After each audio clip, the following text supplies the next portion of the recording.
მოგესალმებით ყველას. ქართული ფეხბურთის განვითარების ფონდი და Sports Production Studio წარმოგიდგენთ ფანების ლიგის მესამე სეზონის ნახევარფინალურ შეხვედრებს. მივედით ნახევარფინალებამდე, მე გეტყვით, რომ ჩვენი გამარჯვებული, ამ სეზონის გამარჯვებული წყვილი გაემგზავრება 2026 წელს საქართველოს ეროვნული ნაკრების რომელიმე გასვლით შეხვედრაზე. და წარმოგიდგენთ დღევანდელ მატჩში მონაწილე გუნდებს, ესენი გახლავთ გორის დილა და საგარეჯოს გარეჯი. მაშ ასე დავიწყოთ გორის დილა, უშან გრუხაძე, დავით ჭინჭარაული. მოგესალმებით, როგორ ხართ მეგობრებო? კარგად, კარგად. რა ხდება თქვენსკენ, როგორ მიდის ამბები ნახევარფინალამდე, მოხვედით, წლევანდელ სეზონს როგორ შეაფასებდით? ძალიან საინტერესო არის, კარგი გუნდები არიან და თამაშებშიც მოიმატა დაძაბულობამ და რაც მისასალმებელია. განწყობა როგორი გაქვთ? განწყობა კარგი. ეს სერიოზულია, ნამდვილად დაგეთანხმებით და წარმატებას გისურვებთ, რა თქმა უნდა. და წარმოგიდგეთ თქვენს მოწინააღმდეგე გუნდს, საგარეჯოს გარეჯი, გიორგი ტაბატაძე და გოჩა ბარიხაშვილი. თქვენ როგორ ხართ, მეგობრებო? კარგად, რა ვიცი, ჩვენც გვიხარია რომ ნახევარფინალში ვართ, გვიხარია რომ მონაწილეობთ ამ ტურნირში. შესაბამისად, ეცდებით მაქსიმუმი გავაკეთოთ ფინალში მოსახვედრად. კი ბატონო, თქვენზე უნდა ვთქვა აუცილებლად რომ სენსაცია შეიძლება ვერ დავარქვათ, რა თქმა უნდა, მაგრამ ყოველ შემთხვევაში ძალიან პირველივე ტურიდან ძალიან ძლიერი მეტოქე ქუთაისის ტორპედო გაისტუმრეთ, ნახევარფინალში მოხვედით და ორივე თამაში ბრწყინვალე თამაში აჩვენეთ საბჭოთა ორივე შეხვედრაში და წარმატებას გისურვებთ, რა თქმა უნდა, თქვენს და ძალიან კარგია რომ ესე იგი ასე ჩვენი თამაშის გეოგრაფიაც ასეთი ის არის, რა ქვია, ბრაულის მოვცველი კახეთი, აგერ შიდა ქართლი, ჩემო ბატონო, თბილისის დინამო გვყავს იქით და იქით მერე უკვე ზღვისპირეთი, ფოთის კოლხეთი. ძალიან კარგი, მოკლედ, წარმატებას გისურვებთ ორივე გუნდს, წესები იგივეა, უცვლელია, ვიწყებთ უცხოური ტურით, სადაც ყველა სწორი პასუხი ერთი ქულით შეფასდება. პასუხები არის დასწრებაზე, მოგეხსენებათ და შეგვიძლია დავიწყოთ. მაშ ასე, უცხოური ტური, პირველი შეკითხვა. ამ ლეგენდარულმა ესპანელმა მცველმა რეალის მაისურით 9-ჯერ მოიგო ლა ლიგა. თუმცა ჩემპიონთა თასი ერთხელაც ვერ მოიპოვა. ის წლების განმავლობაში იყო კლუბის კაპიტანი და როცა რეალმა 1985 და 86 წლებში ზედიზედ 2-ჯერ მოიგო უეფას თასი, ევროჯილდო სწორედ მან აღმართა. მასვე ეკუთვნის ფრაზა: 90 წუთი სანტიაგო ბერნაბეუზე ეს ძალიან დიდი დროა. წლების შემდეგ ის ესპანეთის ნაკრების კამაჩო. როგორი ომახიანი პასუხი იყო? კი ბატონო, რაზე გაგახსენდა უშუალოდ? მწვრთნელობაზე უკვე გამო. მწვრთნელობაზე გაგახსენდა. თავიდან მანუელ სანჩესი მეგონა, მაგრამ იმას ლიგა მოიგო, რაღაც მოკლედ. კი ბატონო. კაბაჩოს სწორი პასუხია 1-0 ანგარიში განვაგრძელოთ უცხოური ტური მეორე შეკითხვა. ამ ბრაზილიელმა მარცხენა მცველმა 1986 და 90 წლების მსოფლიო ჩემპიონატებზეც ითამაშა. მაგრამ გულშევატკივარს ის 1994 წლის მუნდიალიდან უნდა ახსოვდეს. სადაც მართალია პირველი 4 თამაში გამოტოვა, მაგრამ მეოთხედფინალში დიდებული გოლი კლაუდიო ბრანკო. ბრანკო სწორი პასუხია. კი ბატონო, ბრანკო. რამდენი წლის ხარ? 42. ანუ გახსოვს ის ჩემპიონატი 94? პირველი ჩემპიონატია ჩემ. ოკეი, პირველი ჩემპიონატი მეც კარგად მახსოვს, მე აღარ მახსოვს. კარგი, 1-1 ანგარიში, შემდეგი შეკითხვა.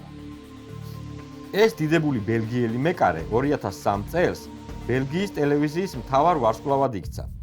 ერთ-ერთმა ტელეარხმა მისი და მისი ოჯახის ყოველდღიურობის პირდაპირ ეთერში გადაცემა დაიწყო, რამაც საყოველთაო ინტერესი გამოიწვია. იმ დროისთვის ის უკვე წასული იყო დიდი ფეხბურთიდან. ეს გოლკიპერი 80-იან წლებში ერთ-ერთი საუკეთესო იყო მსოფლიოში. დაასწრო გარეჯმა. იმედი მაქვს რომ ჟან-მარი ფაფია. ჟან-მარი ფაფის სწორი პასუხია, ნამდვილად სწორი პასუხია და აქეთ რაღაც ვერსია იყო ყურში გადაშურჩულების. ამ პრიუდომი იყო ამ ფაფი, მაგრამ იყო ამ ფაფი. ფარღი და გარის კომეტოკისთვის რო გამოგვერიცა. საიდან მახსოვს იცი ფაფი? ერთ-ერთი ჩემი პირველი ის იყო, რა ქვია, აი საქველმოქმედო და ისეთი თამაშები როა, სალაღობო მატჩები როა ხოლმე. მაშინ ცოტა უცხოხილი იყო ჩემთვის ბავშვობაში და რაღაც თამაში ვნახე, სადაც ჟან-მარი ფაფი იდგა კარში და თავზე ეხურა ქუდი, აქ თოკები ქონდა და ესე კაჩავდა და ეს ტაშს უკრავდა ეს ხუდი და აი იქიდან იმის მერე ბავშვობიდან მიყვარს ეს ჟანვარი ფაფი, ჰა? 80-იანებში ფაფი იყო. ხო, 80 ხო, ალბათ ეგ პერიოდი იყო. 2-1 მოკლედ ანგარიში და განვაგრძოთ. შემდეგი შეკითხვა. ამ ავსტრიელს, ვინც დღეს ერთობ წარმატებული მწვრთნელია, 2006 წელს მშობლიური რიდის შემადგენლობაში თბილისის დინამოს წინააღმდეგ უთამაშია ინტერტოტოს თასზე. ის შეიძლება ითქვას, რომ ბოლო წლების ერთ-ერთი საუკეთესო მწვრთნელია. იმიტომ რომ ფრანკფურტის აინტრახტს ევროპა ლიგა მოაგებინა, კრისტალ პალასში გადასულმა კი გასულ სეზონში კლუბს ისტორიაში პირველი ტიტული მოუტანა. მოდი გავრესკავი მედია სწორად ახსოვს ჰერცელი? არ გახსოვს სწორად სამწუხაროდ. არა და მახსოვს გვარი თითქოს და ბოლომდე მოусმინოთ. კრისტალ პალასში გადასულმა კი გასულ სეზონში კლუბს ისტორიაში პირველი ტიტული მოუტანა ასოციაციის თასი. რამდენიმე თვეში პალასმა მისი ხელმძღვანელობით მეორე ჯილდოც მოიგო. ინგლისის სუპერთასი და ისტორიაში პირველად ევროპა ლიგის ჯგუფშიც ითამაშებს. ნამდვილად ვიცი ვიზია ლაპარაკი გვარს ვერ ვიხსენებ რა. ეს გვარს ვერ ვიხსენებ, თორე. გეცოდინებათ კი. ახალგაზრდა ტიპია. არ გვაქვს. არ გაქვთ პასუხი. ოლივერ გლასნერი არის სწორი პასუხი, მეგობრებო. მაგაზე ვფიქრობდი, ხო, ნუ მაგაზე ვფიქრობდი პროსტა მაინც კავრის. 2-1 დარჩა ანგარიში და შემდეგი შეკითხვა. ეს არგენტინული კლუბი ინგლისელმა ისააკ ნიუელმა დააარსა ქალაქ როსარიოში 1903 წლის ნოემბერში. ახვრისკა, Newell's Old Boys. კი ბატონო, კი. კი ბატონო, სწორი პასუხია და სწორად გარისკია. არა, ძალიან მარტივი მომენტია. ხო, მაგრამ ანუ ეგ რო გაგებაზე ვერ ცოტა ფიქრი მოგიწევდათ, მაგრამ ხო. კი ბატონო, 2-2 ანგარიში უცხოური ტური ავით დასრულდა და გადავდივართ ფოტო ტურზე. ფოტო ტურში მოგეხსენებათ პირველი ფოტო გვექნება 3-4-ზე ფოტო, გამოჩნდება პატარა ფრაგმენტი, უნდა გამოვიცნოთ ფეხბურთელი. თუ დააჭერთ, თუ მალევე მიხვდებით დააჭერთ, თუ არა და ბოლომდე გაიხსნება ფოტო. შეგვიძლია გავუშვათ. აბა, ნუ ნაკრებს ალბათ მიხვდით. არა, არის პასუხი გორისდილა. ხო, მოდი იქნება ოლეგ ბლოხინია. რითი მიხვდი ოლეგ ბლოხინი. კი ბატონო, ოლეგ ბლოხინია, ნიკაპი ოლეგ ბლოხინის ნიკაპის ნახევარი გახსოვდა. კი ბატონო, ოლეგ ბლოხინის სწორი პასუხია. ნამდვილად და 3-2 ანგარიში. მე მგონია რომ უშო იფიქრებდა რომ რუსს ეს არ მოიტანდაო. ქართველი ამას არ გავდა. იქნებ ბელანოვი ყოფილიყო. კი ბატონო. 3-2 ანგარიში და შემდეგი შეკითხვა უკვე ნაკრებების, საერთაშორისო მატჩი და რომელიმე დიდი ტურნირის საერთაშორისო მატჩია და ორივე მონაწილე გუნდი უნდა დაასახელოს. გავუშვათ ფოტო. აბა, ეს ფრაგმენტი თუ გვაძლევს რამეს. აბა. აი, რადგან არ არის მეორე და არის ისევ ბოლო მომენტი. მოდი, ეს იყოს ინგლისი, ბრაზილია.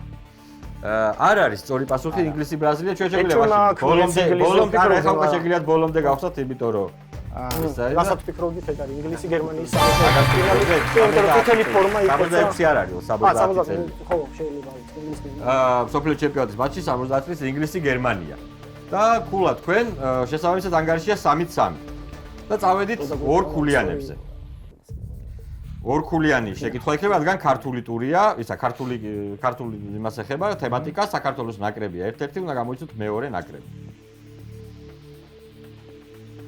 აბა.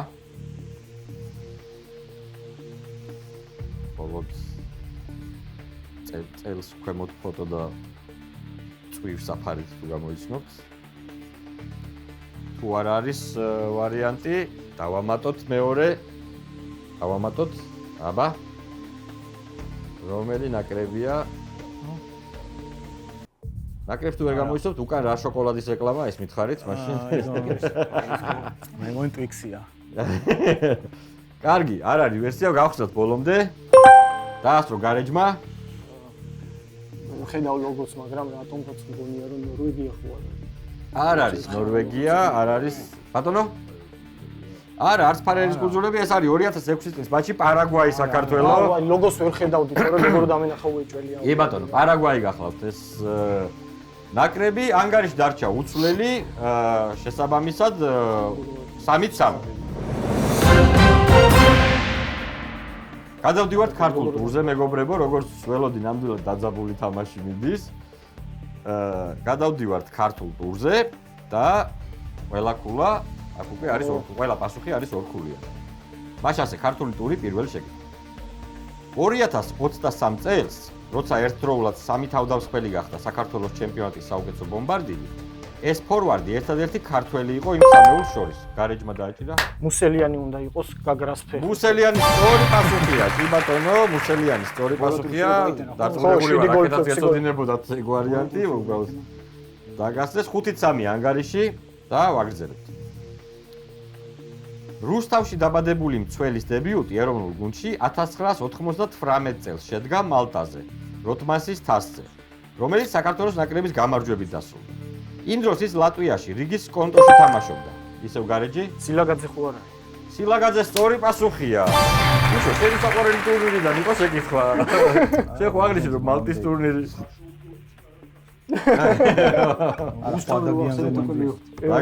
კი ბატონო. 7-3 ანგარიში და შემდეგი შეკითხვა. 1947 წელს გაგრაში დაბადებული ეს თავდამსხმელი 21 წლის იყო, როცა საბჭოთა კავშირის ჩემპიონატის ბომბარდირი გახდა. კარიერა თბილისის ლოკომოტივში დაიწყო, თუმცა პოპულარული თბილისის დინამოში თამაში გახდა. გოჩა გავაშელის სწორი პასუხია, სწორი პასუხია და 7-5. აქ კიდე მქონდა პატარა ისტორია გოჩა გავაშელზე. გაგრაში თუ იყო დაბადებული არ ვიცოდი და თვლიდი გონებაში მივიყვნენ ჩემპიონატის ბომბარდირი. შემდეგი შეკითხვა 7-5 ანგარიში და შემდეგი შეკითხვა. ეს თავდამსხმელი 35 საფეხბურთო სკოლის აღზრდილი გახდა. 1959 წელს კი 18 წლის ასაკში თბილისის დინამოს პირველ გუნდში დაწინაურდა, სადაც 1959 წლის ჩათვლით ითამაშა. იყო ძლიერი, სწრაფი ფორვარდი და რამდენჯერმე ნაკრებშიც უხდნეს. მონაწილეობდა ჰელსინკის 1950 ავთანდილ-ჭკუასი. კოჩა, ავთანდილ-ჭკუასის სწორი პასუხია, ნამდვილად.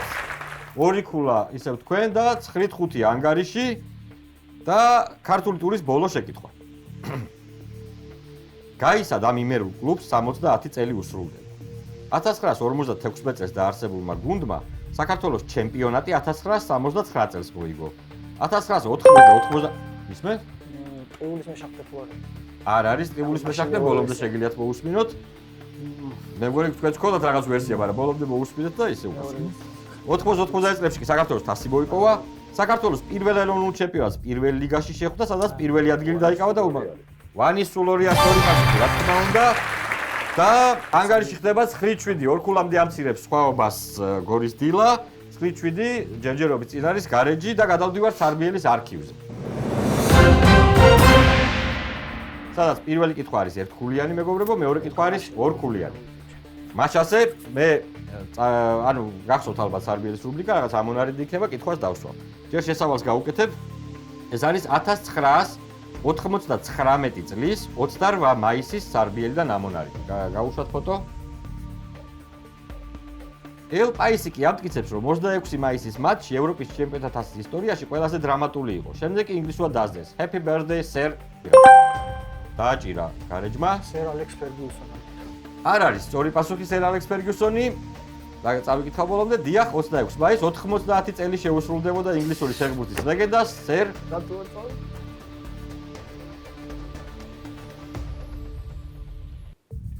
აბა გისმენთ გორის დილას გაქვთ რამდენიმე წამი?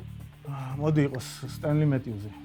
არა, მანჩესტერ იუნაიტედი ეს 99 წლის მაისია, მეგობრებო. ბაიერს რომ მოუგეს ფინალი, ვის მიულოცავ? მეთბასპი მეორე ნაწილი ჩემი ბრალია. მეთბასპი, რა თქმა უნდა, ბასპის მოუწავდნენ 90 წლის ხო? მეორე ამზაციც რო გენახა. რომ ენახა მივხვდებოდი. კარგი, შემდეგი კითხვა არის უკვე ორქულიანი, 9-7 ანგარიში დარჩა უცვლელი და ორქულიანი შეკითხვა. 2000 წლის 31 აგვისტოს სარბიელში იყო ეს ცხრილი უკრაინაში მოთამაშე ქართველებისა. რომელ კლუბში თამაშობდა მაშინ ეს 5 ქართველი? ფოტოში შეიძლება? დააჭირა. ნივა სწორი პასუხია. კი ბატონო, კაპანაძეები, გემბუაძის ხალხი, შომახინდე ტერნოპოლის ნივაში და ანგარიში. გათანაბრდა 9-9, გახლავთ ანგარიში. წინაზე წესები. მართლა? წინა ტურშიც ფრეი იყო ამ დროს ჩვენთან. აჰა, კი ბატონო. კარგი, და დაგვჭა ქალაქობანას ტური, რომელიც ყველაფერს გადაწყვეტს.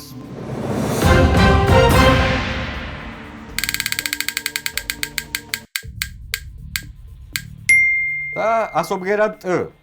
მაშინ ასე მე დავსვამ კითხვებს რა თქვენ მიყევით. ნაკრები. FIFA-ს კონფედერაციათა თასის ისტორიაში ყველაზე მწარე მარცხი ამ გუნდმა იწვნია. FIFA-ს კონფედერაციათა თასის ისტორიაში ყველაზე მწარე მარცხი ამ გუნდმა იწვნია. კლუბი. ამ კლუბს დინამო 4-ჯერ ეთამაშა ევროთასებზე და 3-ჯერ დიდი ანგარიშით დამარცხდა. ამ კლუბს დინამო 4-ჯერ ეთამაშა ევროთასებზე და 3-ჯერ დიდი ანგარიშით დამარცხდა. უცხოელი ფეხბურთელი. ეს იტალიელი მეკარე ფიორენტინადან და ინტერიდან გემახსოვრებათ. ნაკრებში კი 28 მატჩი უთამაშია. ეს იტალიელი მეკარე ფიორენტინადან და ინტერიდან გემახსოვრებათ. ნაკრებში კი 28 მატჩი უთამაშია. ქართველი ფეხბურთელი 2007 წელს საქართველოს თასის ფინალში ერთადერთი გოლი ამ თავდამსხმელმა გაიტანა. 2007 წელს საქართველოს თასის ფინალში ერთადერთი გოლი ამ თავდამსხმელმა გაიტანა. და მწვრთნელი. ამ ფრანგმა მწვრთნელმა 1997 წელს მონაკოს ლიგა 1 მოაგებინა. 2001 წელს კი ფულემს პირველი დივიზიონი. ამ ფრანგმა მწვრთნელმა 97 წელს მონაკოს ლიგა 1 მოაგებინა, 2001 წელს კი ფულემს პირველი დივიზიონი. მაშინ ასე ვაჩვენოთ კამერებს თუ შეიძლება. და მივყვეთ კონფედერაციის თასის ისტორიაში ყველაზე მწარე მარცხი. ტაიტი. აუ, ტონგვა გვიწერია. ტაიტია, სწორი პასუხი და 3 ქულა თქვენ, მეგობრებო. 12-9 გახდა ანგარიში. კლუბი, რომელსაც დინამო 4-ჯერ ეთამაშა ევროთასებზე და 3-ჯერ დიდი ანგარიში. ტოტენჰემი, სწორი პასუხია, თითო ქულა, 13-10. იტალიელი მეკარე, ფიორენტინადან ოლდო, სწორი პასუხია, 14-11. საქართველოს თასის ფინალში ერთადერთი გოლი ამ თავდასხმელმა გაიტანა. ტატანაშვილი, სწორი პასუხია, 15-12. ტიგანა. ფრანგი მწვრთნელი, ტიგანა. კი ბატონო, 16-13 ანგარიში 3 ქული წინ გაიჭრა გარეჯი, მაგრამ წინ კიდევ გვაქვს ერთი ქალაქობანა, სადაც უკვე არ გეუბნებით რა ასოზე იწყება პასუხები, მაგრამ თქვენ თვითონ უნდა გამოიცნოთ ეს. ყველა პასუხი ერთი და იგივე კითხვაზე არის. ის ერთი და იგივე ასოზეა ბოდიში. მაშინ ასე, დავიწყეთ. ესე იგი, ანგარიში გვაქვს 16-13 და ბოლო ეტაპი. ნაკრები, რომლის ერთ-ერთი მეტსახელია მწვანე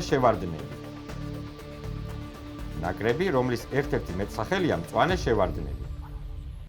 კლუბი. ამ ბელგიურმა გუნდმა გამოთიშა დინამო 1982 წლის გაზაფხულზე თასების თასის გათამაშებას ნახევარფინალში. ამ ბელგიურმა გუნდმა გამოთიშა დინამო 1982 წლის გაზაფხულზე თასების თასის გათამაშებას ნახევარფინალში. მეკარე, რომელიც ბარსას კარს იცავდა 1994 წელს ათენში მილანთან 0-4 წაგებულ ფინალში. მეკარე, რომელიც ბარსელონას კარს იცავდა 1994 წელს ათენში მილანთან 0-4 წაგებულ ფინალში. ქართველი ფეხბურთელი. ის 90-იან წლებში ლონდონის ჩელსის მეორე გუნდში თამაშობდა რატი ალექსიზესთან ერთად.